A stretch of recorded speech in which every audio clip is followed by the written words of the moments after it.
ہوتا ہے کہ ہر بندہ پریشان ہے، ہر کسی کا دل بے چین ہے، ہر بندہ یہ چاہتا ہے کہ اس کے دل کو سکون مل جائے، اس کا دل مطمئن ہو جائے، دل کو آرام اور تسلی آ جائے، اور دل کو سکون پہنچانے کے لیے وہ مختلف مادی چیزوں کی طرف رجوع کرتا ہے۔ کوئی یہ سمجھتا ہے کہ شاید اس نے اچھا مکان بنا لیا تو پھر دل کو سکون مل جائے گا، کوئی یہ کوشش کرتا ہے کہ اچھی گاڑی خرید لے تو اس کے دل کو سکون مل جائے گا، کوئی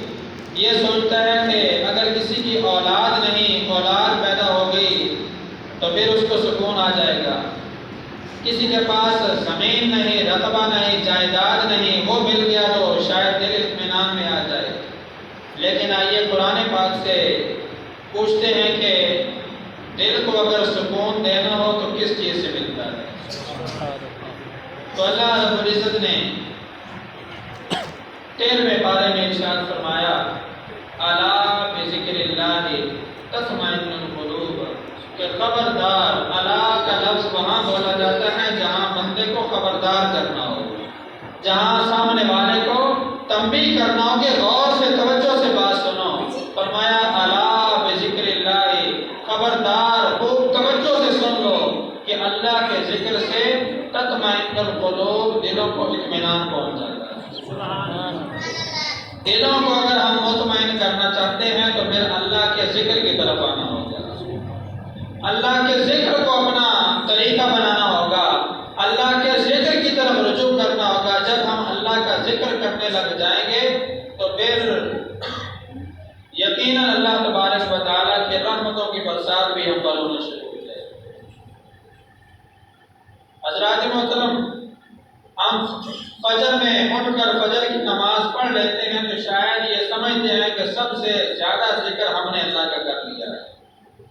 یا ہفتے بعد ہم جمعہ کی نماز پڑھنے کے لیے آ گئے تو دل میں یہ خیال پیدا ہو گیا کہ ہم نے عبادت کا حق ادا کر دیا ہے، ہم نے اللہ کا ذکر کما حق کو ادا کر دیا ہے، اور یہ سوچتے ہیں کہ یہ پرندے، یہ جانور، یہ ساری چیزیں فضول اللہ نے پیدا کی ہیں، سب سے اشرف المخلوقات ہمیں بنایا ہے، اس میں کوئی شک نہیں کہ اللہ نے ہمیں اشرف المخلوقات بنایا،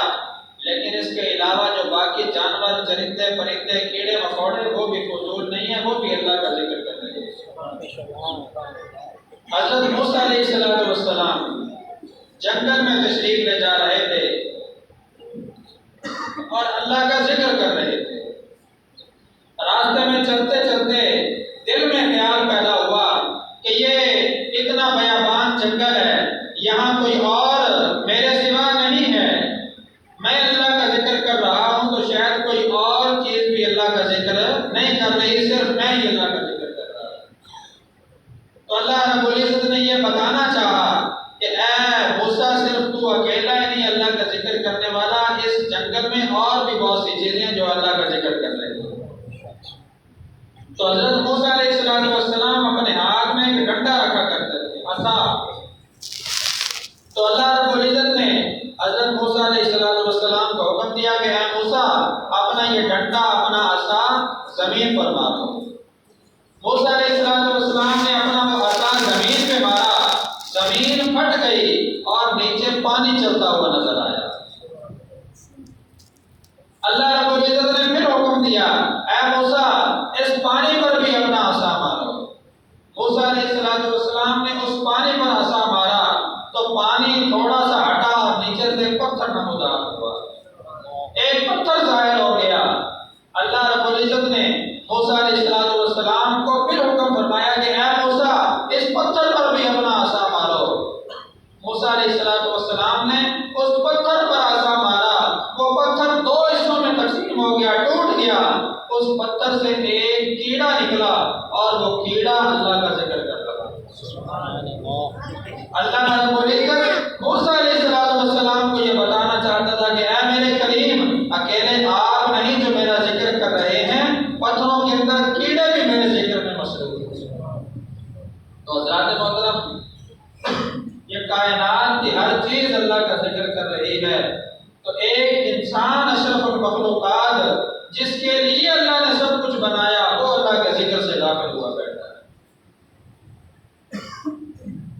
اللہ رب العزت نے قرآن پاک میں فرمایا اب ہم دنیا میں اللہ کا ذکر کرتے ہیں تو اس کے بدلے میں ہمیں کیا ملے گا؟ ہم محفل کرتے ہیں، یہ جمعے والے دن چند ساتھی اکٹھے بیٹھ کر اللہ کا ذکر کرتے ہیں، اللہ رب العزت نے فرمایا ہم خوش ہو جاتے ہیں کہ ہم چند آپس میں بیٹھ کر محفل سجائے بیٹھے ہیں، تو یاد رکھو اللہ تبارک و تعالی ہم اپنے ساتھیوں میں بیٹھ کر اللہ کا ذکر کرتے ہیں، اللہ آسمانوں پہ عرش معلیٰ پہ فرشتوں کی مجلس لگا کر ہمارا ذکر کرتا ہے۔ اور قرآن پاک میں فرمایا اذکرونی اذکرکم، تم مجھے یاد کرو، تم میرا ذکر کرو، میں تمہارا ذکر کروں گا۔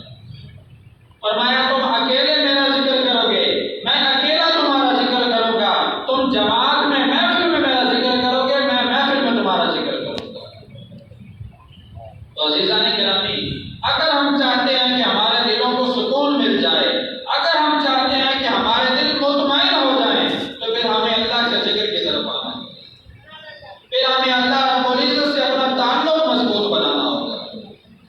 جب سے ہم نے قرآن پاک سے بے تعلقی کی، جب سے ہم نے اللہ کے رسول صلی اللہ علیہ وآلہ وسلم کے طریقہ کار کو چھوڑ دیا، تب سے ہم ذلیل و رسوا ہونا شروع ہو گئے۔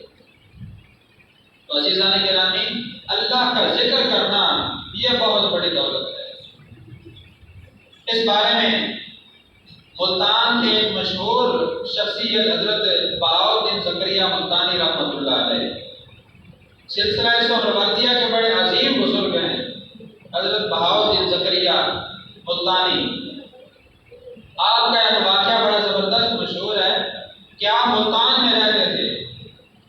اپنی خانقاہ میں اپنی عبادت گاہ میں تھے کہ درویشوں کی ایک جماعت کسی دور علاقے سے روانہ ہوئی اور دل میں یہ ارادہ لے کر نکلے کہ ہم بہاؤالدین زکریا سے جا کر ملاقات کریں گے۔ بڑے دور علاقے سے، عراق سے یا شام سے یا مصر سے روانہ ہوئے کہ ہم حضرت بہاؤالدین زکریا سے جا کر ملاقات کریں گے۔ وہاں سے چلتے چلتے راستے میں شام ہو گئی تو سوچا تھوڑی دیر آرام کر لیں، یہاں سو لیتے ہیں، ٹہل جاتے ہیں، آرام کرتے ہیں، پھر اٹھ کر سفر شروع کریں گے۔ جب وہاں ٹھہرے تو ظاہر جو حضرت بہاؤالدین زکریا سے ملنے کے لیے آ رہے تھے وہ کوئی عام بندے نہیں تھے، وہ بھی اللہ کے ولی تھے، وہ ولیوں کی اور درویشوں کی ایک جماعت آ رہی تھی۔ تو جب وہ درخت کے نیچے، ایک درخت کے نیچے ٹھہرے آرام کرنے کے لیے، تو درخت پر پرندے بیٹھے ہوئے تھے، جو پرندے آپس میں بول رہے تھے، آپس میں ایک دوسرے کو کہہ رہے تھے کہ بہاؤالدین زکریا فوت ہو گیا ہے۔ پرندے، یہ چڑیاں، یہ ایک دوسرے سے کہتے تھے کہ بہاؤالدین زکریا انتقال کر گئے، فوت ہو گئے۔ تو ان اللہ والوں نے ان پرندوں کی آواز سنی، بڑے غم زدہ ہو گئے کہ ہم تو اتنا دور سفر کر کے حضرت کی زیارت کے لیے جا رہے تھے، لیکن حضرت بہاؤالدین زکریا رحمۃ اللہ علیہ وصال فرما گئے، چلے اب ہم واپس نہیں جاتے، ملتان ہی جاتے ہیں اور جا کر حضرت کی قبر پہ حاضری دے کر آتے ہیں، فاتحہ پڑھ کر آ جائیں گے۔ اپنا سفر شروع کر دیا، چلتے چلتے ملتان پہنچے۔ جب حضرت بہاؤالدین زکریا رحمۃ اللہ علیہ کی خانقاہ میں پہنچے تو دیکھا کہ حضرت بہاؤالدین زکریا رحمۃ اللہ علیہ عبادت کر رہے ہیں، نماز پڑھ رہے ہیں، فوت نہیں ہوئے بلکہ زندہ ہی تھے۔ جب نماز سے فارغ ہوئے تو ملاقات کی اور عرض کی کہ اے شیخ، ہم نے تو راستے میں سنا تھا کہ آپ کا انتقال ہو گیا، آپ فوت ہو گئے، آپ اس دنیا سے رخصت ہو گئے، آپ تو ماشاءاللہ زندہ ہیں، تو کیا وہ جانور، وہ چڑیاں جھوٹ بول رہی تھی؟ تو آپ رحمۃ اللہ علیہ نے فرمایا کہ وہ پرندے سچ کہہ رہے تھے۔ جس وقت وہ کہہ رہے تھے کہ میں فوت ہو گیا ہوں، میں انتقال کر گیا ہوں، اس وقت میں اللہ کے ذکر سے غافل ہو گیا تھا، اس وقت میں اللہ کی یاد سے غافل ہو گیا تھا، اس لیے وہ پرندے کہہ رہے تھے کہ بہاؤالدین زکریا فوت ہو گیا ہے، اب دوبارہ میں نے ذکر کرنا شروع کیا تو یوں سمجھے مجھے نئی زندگی مل گئی۔ تو عزیزان گرامی، پتہ یہ چلتا ہے کہ جو دل اللہ کے ذکر سے غافل ہو جاتا ہے وہ ایسے ہی ہے جیسے مردہ دل ہو، اگرچہ اس کی سانسیں چل رہی ہیں، وہ اس دنیا میں رہ رہا ہے، لیکن اگر اللہ کے ذکر سے غافل ہے تو وہ اس دنیا میں نہیں رہ رہا بلکہ وہ مردہ ہو چکا ہے۔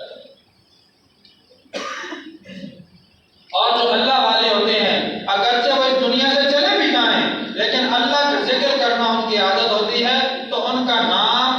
سے جانے کے بعد بھی ایسے ہی زندہ رہتا ہے جیسے وہ اب بھی موجود ہو. آپ دیکھ لیں داتا علی اجمیری رحمۃ اللہ علیہ، حضرت خواجہ معین الدین چشتی اجمیری رحمۃ اللہ علیہ، حضرت شاہ رکن عالم رحمۃ اللہ علیہ، حضرت بہاؤالدین زکریا ملتانی رحمۃ اللہ علیہ اور حضرت حضور غوث اعظم رضی اللہ تعالیٰ عنہ، سب کا نام آج ایسے ہی زندہ ہے جیسے دنیا میں موجود ہیں. اس کی وجہ یہی ہے کہ انہوں نے اللہ کا ذکر اپنائے رکھا، اللہ کے ذکر کو مضبوطی سے پکڑے رکھا، اللہ نے ان کے نام کو بلند کر دیا. تو عزیزان گرامی، ہم اگر چاہتے ہیں کہ ہمارا دنیا میں بھی نام قائم رہے اور مرنے کے بعد بھی ہمارا نام رہے، تو پھر ہمیں اللہ کے ذکر کی طرف آنا پڑے گا. انہی کا ایک واقعہ مجھے اور یاد آیا کہ حضرت بہاؤالدین زکریا رحمۃ اللہ علیہ اپنے پیر، اپنے شیخ حضرت شیخ شہاب الدین سہروردی رحمۃ اللہ علیہ کی بارگاہ میں حاضر ہوئے اور عرض کی کہ حضرت مجھے اپنا مرید بنا لے. تو پیر صاحب نے فرمایا کہ آپ میری خدمت میں لگے رہیں، آپ کو مرید بنا لیا جائے گا. تو حضرت بہاؤالدین زکریا رحمۃ اللہ علیہ اپنے شیخ کے پاس رہنے لگے. جو پہلے خلیفہ تھے اور بھی مریدین تھے حضرت شیخ شہاب الدین کے، ان سے آپ بڑی محبت فرماتے تھے، لیکن جب بہاؤالدین زکریا وہاں گئے تو حضرت شیخ شہاب الدین نے ان سے زیادہ محبت کرنا شروع کر دی. تو پہلے والے مریدوں کو بڑی پریشانی ہوئی اور کہا حضرت یہ ہم سے بعد میں آئے، ہم پہلے سے آپ کی خدمت کر رہے ہیں، آپ ان کی طرف توجہ زیادہ کرتے ہیں اور ہماری طرف کم کرتے ہیں، اس کی وجہ کیا ہے؟ تو حضرت شیخ شہاب الدین رحمۃ اللہ علیہ نے فرمایا کہ ایک دن تمہیں معلوم ہو جائے گا کہ میری محبت بہاؤالدین زکریا سے زیادہ کیوں ہے. تو حضرت شیخ شہاب الدین رحمۃ اللہ علیہ نے ایک دفعہ سارے مریدین کو، سارے خلیفوں کو بھیجا کہ جاؤ اور میری بکریوں کے لیے چارہ لے کر آؤ. سارے مرید چلے گئے، حضرت بہاؤالدین زکریا بھی چلے گئے اور سارے خلیفے بڑے تر و تازہ، بڑے سرسبز گھاس لے کر آئے کہ ہم پیر صاحب کی بکریوں کے لیے لے جائیں گے تو پیر صاحب خوش ہو جائیں گے. تو سارے خلیفے بڑے تر و تازہ اور ہری بھری گھاس لے کر آئے، لیکن حضرت بہاؤالدین رحمۃ اللہ علیہ کافی دیر کے بعد آئے اور سوکھی ہوئی خشک گھاس لے کر حضرت کی خدمت میں حاضر ہو گئے.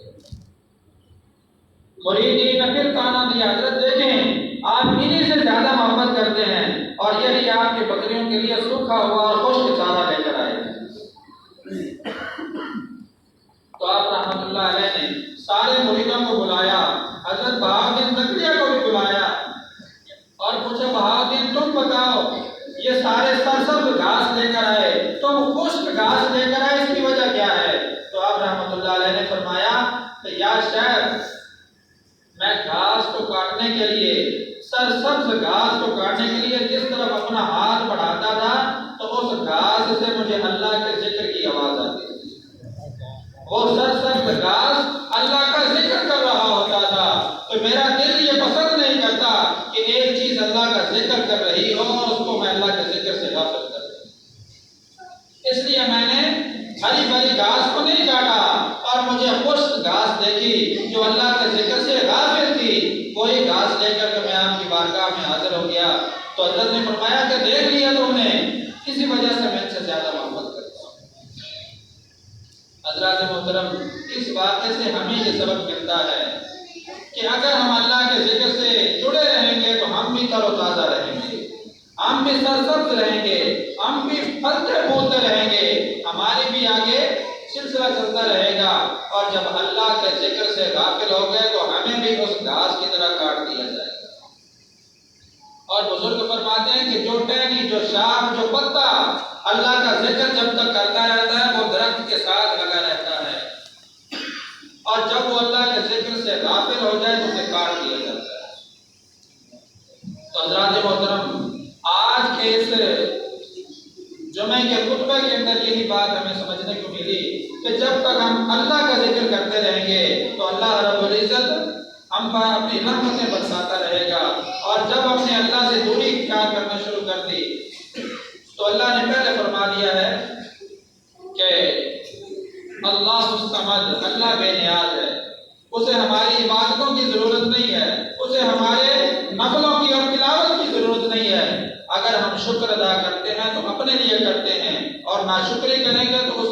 پاک بھی ہم پر ہو۔ عزیزان گرامی، اللہ کی بارگاہ میں دعا ہے رب ذوالجلال ہم سب کو اللہ کا ذکر کثرت سے کرنے کی توفیق عطا فرمائے اور ہمیشہ اپنے یاد میں رہنے کی توفیق عطا فرمائے۔ آمین وما علیہ